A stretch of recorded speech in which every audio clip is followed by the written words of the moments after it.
തെങ്ങ് ചതിക്കില്ല എന്നൊരു പ്രയോഗം മലയാളത്തിലുണ്ട്.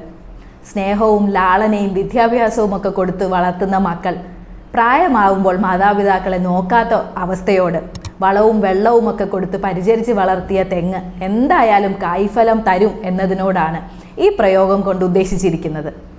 ഇത് രണ്ടിനും വിപരീതമായിട്ടുള്ളൊരു ഫൂട്ടേജ് നമുക്കൊന്ന് കണ്ടു നോക്കാം. ഒരു ഉമ്മ മുറ്റമടിച്ചുകൊണ്ടിരിക്കുമ്പോൾ തലയിൽ തേങ്ങ വീഴുകയും പരിഭ്രമിച്ചുകൊണ്ട് മകൾ ഓടി വരുന്നതുമായിട്ടുള്ള കാഴ്ച.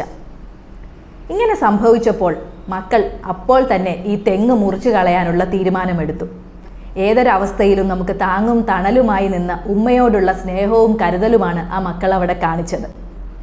ഞാൻ ഇതുവരെ പറഞ്ഞത് ഈ വീഡിയോയുടെ വൈകാരിക വശം മാത്രം. എന്നാൽ തലയിൽ തേങ്ങ വീണാൽ ഹെഡ് ഇഞ്ചുറി, അതുപോലെ തന്നെ മരണം വരെ സംഭവിക്കാവുന്ന ഭവിഷ്യത്തുകൾ ഉണ്ടായേക്കാം.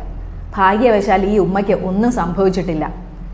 തേങ്ങ തലയിൽ വീണാൽ എന്തൊക്കെ ചെയ്യണം, എപ്പോഴാണ് അപകടാവസ്ഥ മനസ്സിലാക്കേണ്ടത്, ഇങ്ങനെ വന്നു കഴിഞ്ഞാൽ എന്തൊക്കെ ചെയ്യാം, ഇത്തരം കാര്യങ്ങളെക്കുറിച്ച് വിശദമായിട്ട് ഡിസ്കസ് ചെയ്യുന്ന ഒരു വീഡിയോയുടെ ലിങ്ക് ഡിസ്ക്രിപ്ഷനിൽ കൊടുത്തിട്ടുണ്ട്. അതൊന്ന് കണ്ടു നോക്കുകയും ചെയ്യണേ.